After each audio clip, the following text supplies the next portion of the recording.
70-72, the final score here inside the Amica Mutual Pavilion. And Joe, it's kind of it's typical what we experienced tonight. I think in the play in the Big East, we had physicality, we had speed, we had big plays, we had large performances on both sides. The Friars just figured out a way to sort of, well, pardon the pun, they withstood the storm. That's pretty good, John. I just thought of that. Freaking amazing, isn't it? It is, man. You just stunned me more and more. I can't believe it. What, after 35 years? Yeah, Wow. You're like wine, John. You just keep getting better. You're the man. All right, well, okay, a little something extra in your paycheck. No ripple for you anymore. No, I got the good stuff. Manischewitz. But that game there, the last 15 minutes felt like, you're in surgery. I mean, it was just an unbelievable grinded out type old school Big East game where both teams were just rock fighting it. I mean, it was, Friars are having a tough time on the boards. St. John's took 69 field goal attempts to just 51 for the Friars. St. John's had 17 offensive rebounds. I mean, if they didn't get any offensive rebounds, they'd have a tough time scoring in the game. The Friars just had 3 offensive rebounds. So that battle there, the Friars were able to overcome and win the ball game. But, Oduro down the stretch was terrific. I mean, he just, you go into him. And St. John's game plan was, Rick Pitino, they wanted to double team Carter anytime he got the ball. When Carter had a screen, they double team him. Whoever was guarding the screen, it would double team Carter. And when the big fella inside, Oduro, got the ball, they didn't double team him until he put the ball on the floor first. And then they went and double teamed him. But he's patient. He's been double teamed all year. He was able to find the open guy a number of times. He found his teammate Gaines a couple of times who knocked down 2 3-pointers from Odoro's pass. So I think the guys really recognized what they had to do when the double teams came. When St. John's started off the game in the zone, the Friars went up, 28-15. Yeah. And St. John's went to man, and they really shut the Friars down for a long period of time. A lot of shot clock violations or close to shot clock violations. They did that at the end of the first half, as you said. Friars had as much as a 13-point lead of the first half, and then St. John's closed with a 25-5 run at the end of the half to take the 5-point lead of the locker room at 38-33. And then to start that second half, St. John's took that 5-point lead and stretched it out. It was 7 at 46-39 with 17:45 to play. So the first 15, they were trading baskets and couldn't get a stop. St. John's hit their first 5 shots in a row from the floor, I think, to start the second half as well, before Providence finally figured out what to do. Well, the first time out, the Friars was 6 for 8 from the floor in the second half, and St. John's was 5 for 8 in the first time out in the second half. So both teams were scoring. Luis is a guy, he really pushes the ball up the floor, and he's a tough guy to guard. I thought Carter did a good job on Jenkins. I think Jenkins is a terrific player, but Carter, Carter plays you really got to work to score, and Jenkins didn't have the kind of offensive night that he normally have, and that's because of Carter on him. And Carter, on the other hand, he didn't have a great shooting. He only took 7 shots in the ball game. He took 9 free throws and made 7, but Carter was the leading rebounder for the Friars, had 11 rebounds, all defensive rebounds. So Carter did a good job on the boards. This St. John's team, as you mentioned down there, 3rd nationally in offensive rebounds. Yeah. So they go after the basket. They're hungry in there, and they know they're not a great shooting team, but they get after the glass. But I thought the Friars, down the stretch, executed extremely well, and they made their free throws when they had to. They missed one late there in the front end of a 1-and-1, but, they still shot 19 for 24 for 79%. You don't shoot that well from the free throw line in this game here, you lose the game in St. John's. And the Friars were able to get to the line more than St. John's. They made more free throws than St. John's attempted. And that's, St. John's is a physical team. When Rick Pitino was here as the coach for 2 years, they fouled almost every possession. But the referees they said, hey, forget it. We'll be here for 4 hours. We have a game tomorrow night. By the way, that's another story. But they have to get out of Dodge so they don't call the fouls anymore. And they let a lot go. But the Friars, they put on the foul line in the second half, which they should have been. Well, you mentioned the free throws. St. John's, when they shoot more free throws than an opponent, they're 8-2 on the season. They didn't get anywhere close to that tonight. Major factor in this game. Well, the Friars have lost some games this year where the opponent has made more free throws than the Friars took as well. So, this is a case where the Friars were able to gut it out at the end and do some good execution, and a couple of key turnovers by St. John's late, and the Friars took advantage of it. 43-31, St. John's on the backboards, and a 17-3 margin on the offensive glass. That certainly kept them within earshot and eyeshot the entire night.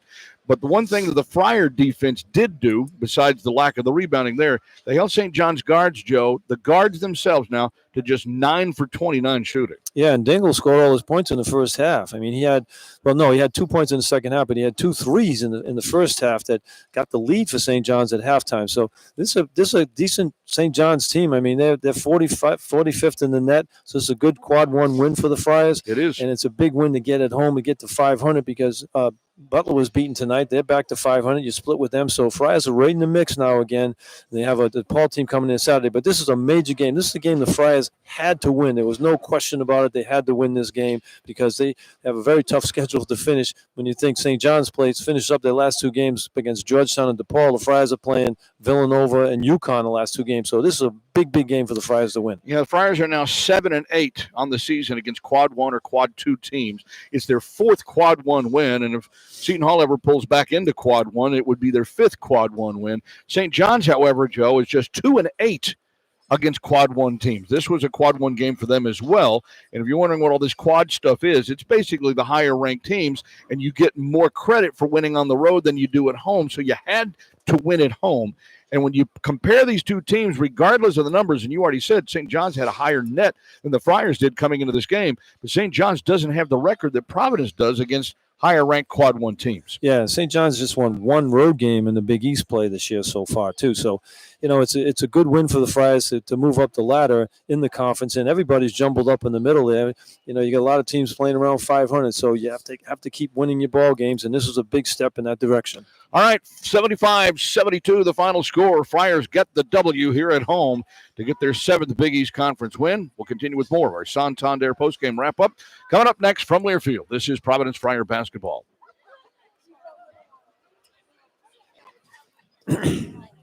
Oh, here it goes. We're fine.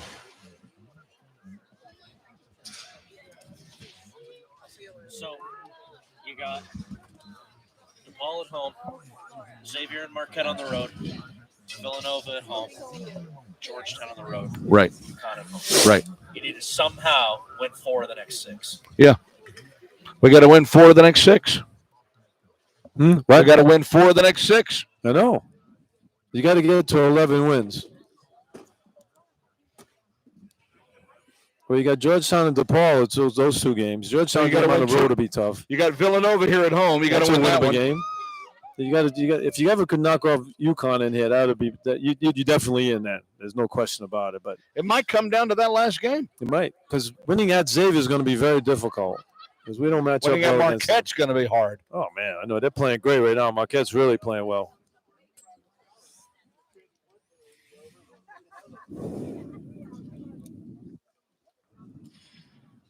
Syracuse beat North Carolina tonight. What? Syracuse beat North Carolina in a bubble game tonight. Wow. Puts them on the bubble. Who? Syracuse. North Carolina stinks, man. They're the worst third-ranked team that I've ever seen.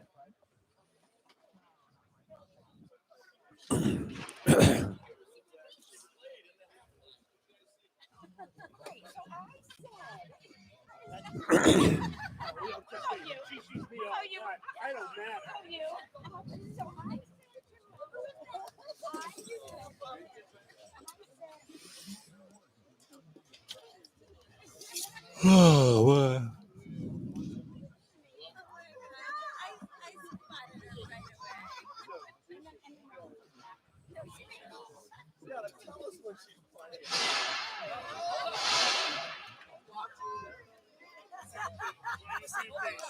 Big win, Coach. Way to hang in there, baby.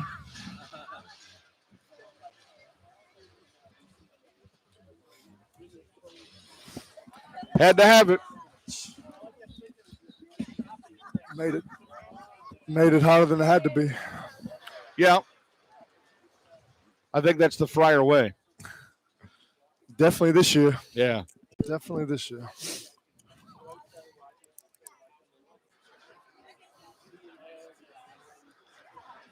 So what did Ticket do? Did he bust his lip? Did he lose a tooth? What happened? He took a cut in his eye. Cut in his eye and busted his lip, tooth. Yeah. Oh, man. I thought he had a concussion at the beginning. I was worried about Very that. close. Oh, that's Yeah. a hell of He a was picture out. right He there. was staggering out Wow. there. Man.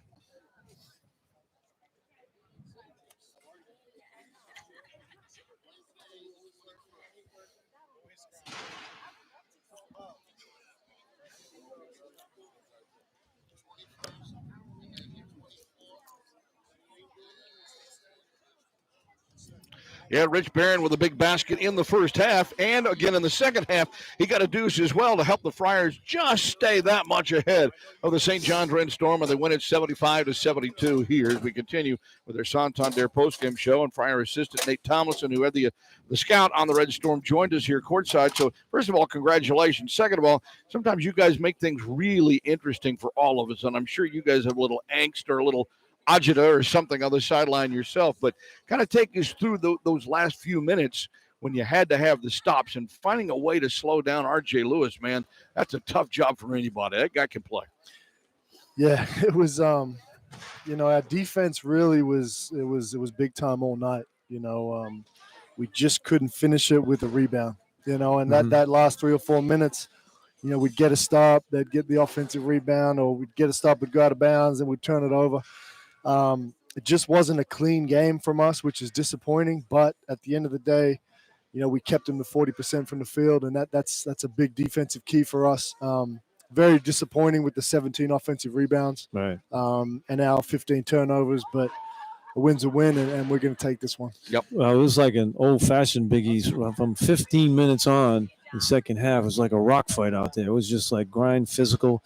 They took 69 field goal attempts to 51 for us, and and you're still able to keep the lead in the ball game. I just thought the physicality of the game, and Jaden Pierre, I thought did a terrific job of beating that press the whole ball game. That pressure D I thought was worried about him getting worn down, but you guys did a great job of sparing minutes out there to beat that press. And I thought the key to the game too, Nate, was when you started the second half, you started to attack that press to score, and you got down on the break and you finished at the rim, and that's why you started off with 6 for 8 in the first 8 possessions. Yeah, it's something we did. We did a good job of it. The last 30 minutes of our first game down in New York, we really took care of the ball. We handled their press, and we had 4 or 5 turnovers early in it today, just getting the ball in bounds. Once we got it in bounds, we were able to dice it up and get some attacking plays. But offense was really good all second half. We shot 53% for the half, and I'm not sure what we 12 for 15 from the line. So Right. that's pretty good. Anyone that 80%. follows the Friars knows that that's a pretty good number for us. Well, you guys play so many minutes. Your guys play so many minutes in the game. And they have to be in phenomenal shape to play against pressure defense from 94 feet the whole game. And you had a lot of fresh legs at the end, and you were able to put it away by making free throws down the stretch. That was the key part of it. I mean, you went to the line. Oduro made most of his shots there, and he was just a monster inside. I mean, I noticed out there, though, there's defensive pressure. When anytime Carter had the ball with it coming off a screen, they double-teamed him every single time. Yeah. And Oduro, they double-teamed when he put the ball on the floor. But Oduro and Carter did a good job of recognizing when that was coming, and they found the open man. Yeah, I mean, saying in our program, the go-to man's the open man. And obviously Devin and Josh are special offensive talents, and they're even more special because they know how to make the right play when they're double-teamed. A lot of players at this level don't get double-teamed, don't see it a lot. Josh has been seeing it more and more.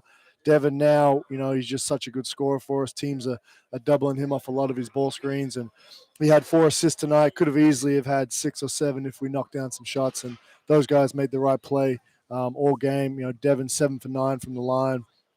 Josh 9 for 10. Really, really good. Coming off not much sleep the last couple of Yeah. days. That's what we're worried about that. we did mention that a little bit, and for him to come through now with 28 as a new daddy, he has scored 98 points in his last 4 games. Yeah, he's we usually tell our guys to get a lot of sleep before games, but maybe the trick is Not to get any. Maybe not get any. But no, he's been phenomenal for us. He's been everything we knew he was. To be honest, early on in Big East, he had a tough little ankle injury that he was dealing with. But those 2 guys, we're going to ride him home. It's amazing. We're used to Devin Carter knocking down like 30-footers and and scoring all the time. He only took 7 shots in the ball game, but he had 11 rebounds, all defensive rebounds. But I thought his defense on Jenkins was a big key to this win tonight, because Jenkins, he's a very good player. He's a good scorer, and he was able to bother him the whole night and really contained him most of the ball game. He was. Devin, like I said, seven shots, but, his impact on the offensive end, drawing double team, getting the ball moved on time and on target, really set everyone else up offensively. And then, we're going to put him on the best player defensively every night. And, usually he wins those matchups. Tonight he did a phenomenal job on Jenkins. You know who was terrific too? Ticket gains. I mean, he gets almost. I thought he had a concussion when he hit the floor. He got crunched in the opening 15 seconds of the game. He goes out. I'm saying, "Oh my word!" Another guy won't be able to play in this one. I mean, he looked like he couldn't get up. He was staggering around like he got hit by Mike Tyson. Then he goes out and he comes back in. But defensively, he doesn't get a lot of credit for his defense. Everybody's thinking about, he's got to make a corner three. But he had to play Lewis out there, and he was worn out. I thought. Ticket. I mean, he's been playing like he played the 5 position against Butler the whole game in the second half. I mean, he's getting battled all the time, but he just makes the right play at the right time, and he just seems to be around. He just bothers people. Yeah, no, he's a special defensive player. Earlier on the year when we had Bryce, we were able to use him in a lot of different areas. Now he's more defending the other team's 4-man a lot of the nights, but like you said, we can put him anywhere, and he'll get the job done a lot of the time. Just a tough kid, man. I mean, you saw it. His lips bleeding, his eyes split open, and he answered the bell. He came back. He said he's good to go, and I said, "Look, are you sure?" And he nodded. I said, "You promise?" He said, "Yeah." So he went back out there and knocked down a 3. So now we love Ticket. He's the heart and soul of his team. All right. Well, you've got to keep it going on the home floor. You got a game against DePaul on Saturday before the road really will get tough here at the end. But kind of do the math, and you know where you need to win. You know who you need to beat.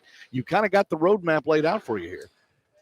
Yeah, I mean, I don't. Sorry, I'm just worried about DePaul. The next game. DePaul on Saturday. About DePaul on Saturday. Yeah. And I know we have 6 games left, and we need to win every single one of them. That's the mindset of our team. Well, that would certainly do it. So that would take care of it. All right. Great win. Thanks, Thank you, Nate. guys. Appreciate it. Go Friars. Nate Tomlinson joining us here courtside, 75-72. Friars get the W over the St. John's Red Storm. Let's take a quick look at the numbers for St. John's as they drop now to 14-11, 6-8 in Big East play. They had 3 in double figures, led by 16 from R.J. Lewis, who also had a career-best 14 rebounds. That kid was all over the place, the UMass transfer. Missed the first, 9-10 games of the year with an injury. Came back to play for St. John's really just like a week before they played the Friars last month in New York. And he's proven to be one of the better players on this St. John's team. Yeah, he's good. I mean, he just gets the ball. He's not looking to pass. He's going down. Wants to score. He's going to score, and he can score. You want him taking threes, though. He was 0 for 3 from three-point range. He had a big turnover, though, late, though. He had 5 turnovers in the ball game, but he tried to throw it to the big guy running backwards on the play. That was a big turnover at the time because it was a 2-point game. But other than that kid, I wouldn't want to have to guard him. But Gaines tried to work on him all night and tried to slow him down, but it was enough to win. Dennis Jenkins, 13 points, 3 rebounds, 7 in the first half, 6 in the second half, and he was just 1 for 6 shooting the 3, and that must have been a little case of the Carter flu. Yeah, the Carter flu gets on him, and Devin never gives up on a play, and he's a great leaper, and he gets on the shooting hand, and he goes up on the shot, and it just bothers you enough to throw you off your rhythm, and that's why you miss those threes. How about the game from Sean Conway? Here's a young man that only played in barely half of the team's games this year. Graduate transfer from Virginia Military Institute, VMI, where he was really a 6th man off of the bench at VMI, did not even average in double figures, spending his grad year at St. John's, and he has his career high, at least in the Red Storm uniform. He had 11 points and 6 rebounds, 5 of those rebounds on the offensive glass for Sean Conway, 6'4" grad student and a native of Fairfield, Connecticut. Well, he made all his threes in the first half. He was 3 for 4 from the game on 3-point, all in the first half. He made 2 points in the second half, but 2 big free throws when it was a 4-point game. He came down and made front end of 1-and-1, made both free throws, so they were clutch shots. Yeah, and then that was it for the double-figure scoring. You had 6 points, 2 rebounds for Chris Ledlam, the Harvard transfer, 7 points, 3 rebounds for Zuby Ejiofor, who started the game at center in place of Joel Soriano, who, by the way, had 9 points and 7 rebounds before he fouled out with 3:29 left in the game, which was another big factor there. Jordan Dingle, the former Ivy League Player of the Year at Penn, 8 points, 3 rebounds, just 3 for 11 shooting in his 27 minutes, and then 2 points for Simeon Wilcher, the freshman off of the bench. St. John's, 28 of 69 for 40% from the floor. But they took, as you said earlier, Joe, 18 more field goal attempts than did the Friars and still lost the game by 3.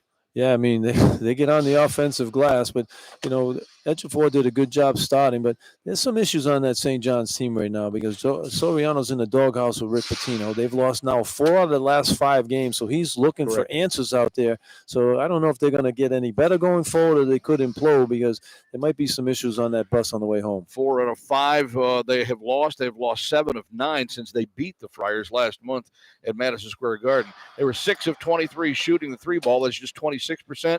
10 of 15 from the foul line, 67%.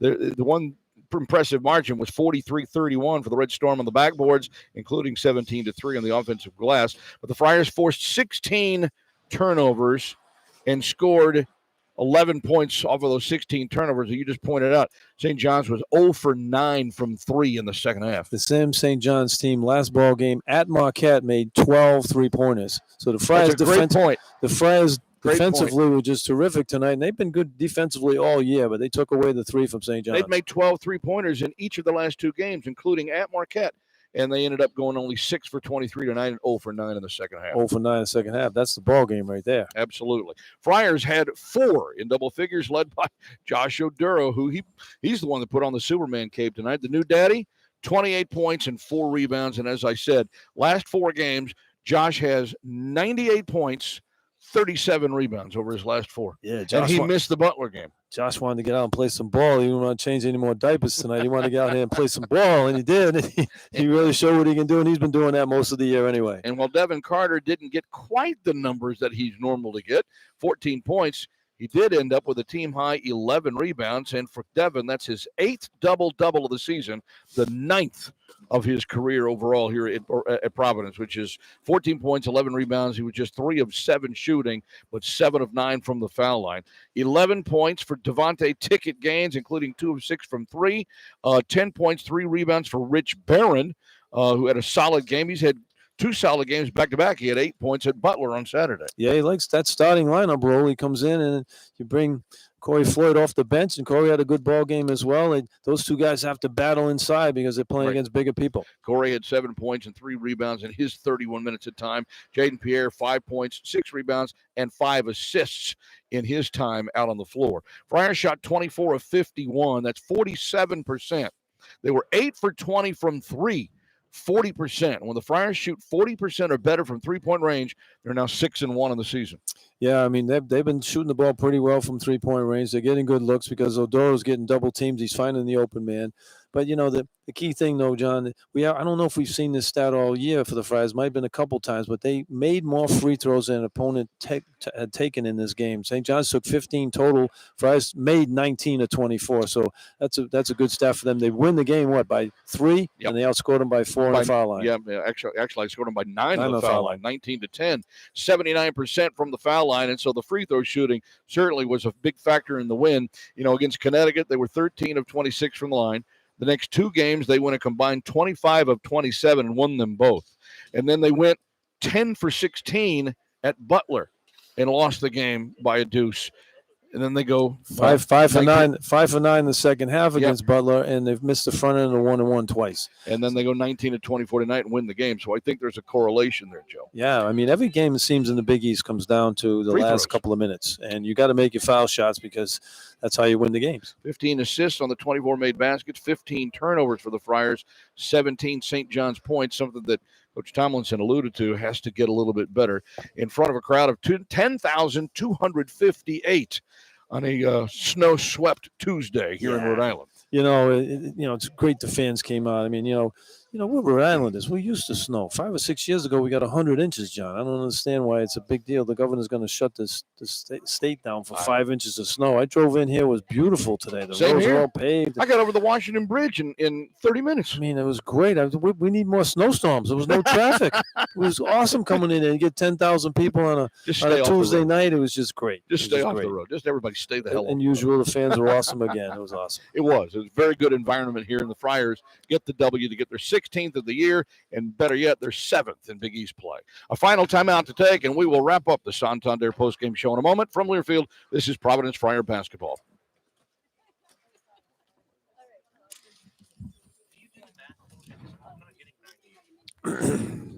They had 70 and 33 in the last 3 coming into this. The last 3 that he played.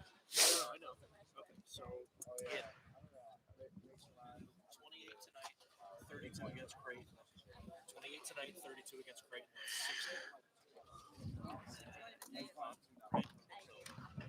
Would have been Villanova.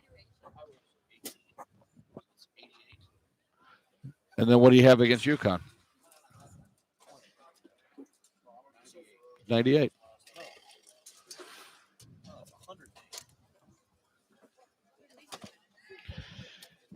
Rook, I had this all figured out. I had it all figured out. Now you're messing me up. To hell with it. Who cares?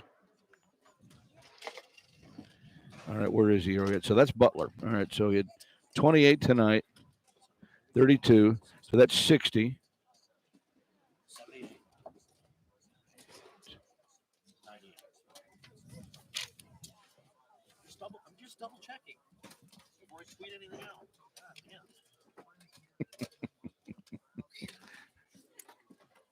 Oh, shoot. Oduro. Yeah, Oduro, yeah. Yeah, thanks, Andrew.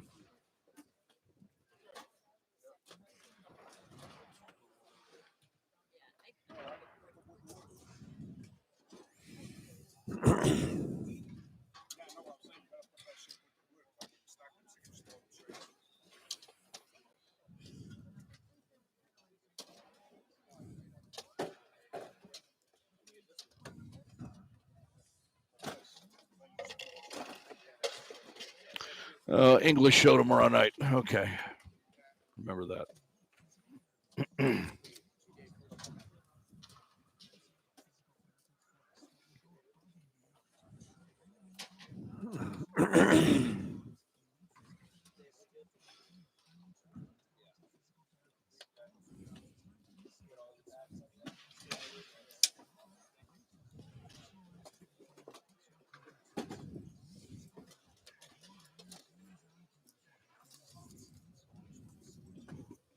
Yep.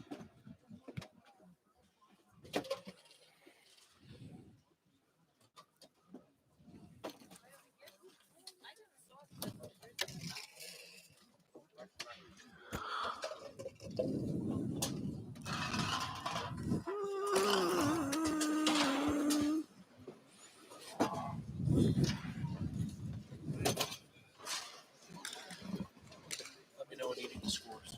Let me know when you need the scores. I got them. Yeah, ready.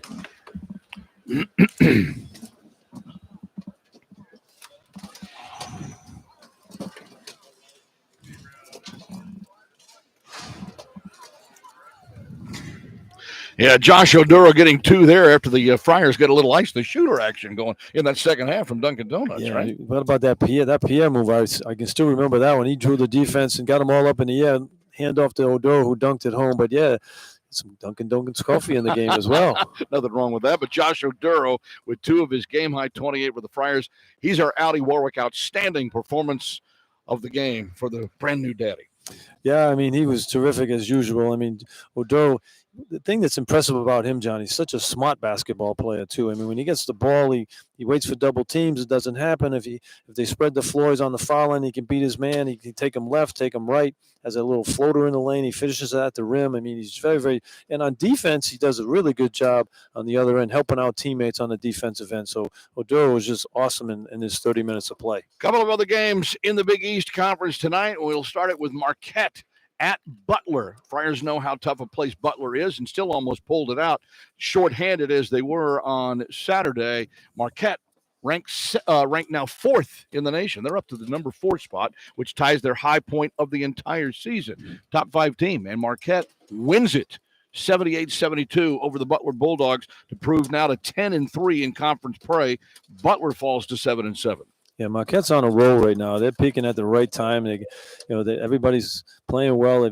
They've been together a long time. That team, nobody left, and they didn't take any transfers in, so they're rolling pretty good. Cumberland's Tyler Kolek, who was the Big East Player of the Week this past week, 27 points, 7 rebounds, 5 assists in 36 minutes. Best player in the league. He should repeat as Player of the Year in the Big East because it's not Devin Carter. Well, not Devin Carter. I mean, Devin Carter is an awesome player. He's an NBA first-round draft pick, but so is Tyler Kolek.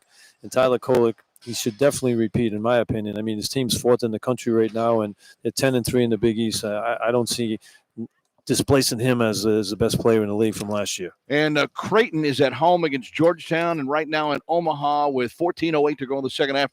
Blue Jays ranked 17th in this week's top 25. They lead Ed Cooley's Georgetown Hoyas 58-41. Yeah, I mean, Creighton, they're playing good basketball. That was a good win for the Friars. The top 3 teams in the league are very good teams, Connecticut, Marquette, and Creighton. The Friars have wins against Marquette and Creighton, and they have Connecticut in here last game of the year at home. So, Seton Hall's a team that, they could fall back in the pack. You could see 4 or 5 teams in the middle of this pack with the same record by the end of the year here. So it's going to be an interesting finish to get that last 4 and 5 spot, 6th spot maybe in the NCAA tournament. Here's a neat little stat from, we'll give credit to Mike Hopkins here, the PCBB site, but since the Friars last played St. John's on January the 10th at the Garden, Oduro has averaged nearly 22 points a game.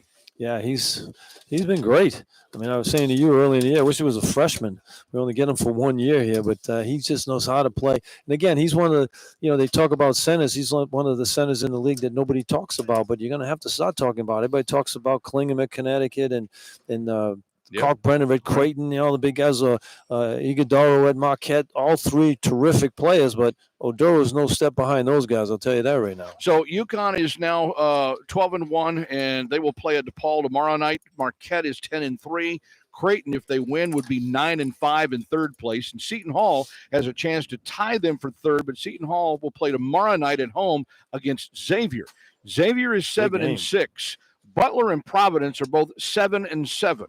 Villanova is 6-7. St. John's falls to 6-8. So you can see how bunched up it is and how important wins are for the teams all packed together. They're like 3rd place through 9th. Yeah, I mean, it's crazy. Seton Hall's able to pull that off. You have Friars, Butler, and Xavier at 7-7. Seton Hall would go to 9-5 if they can win that game.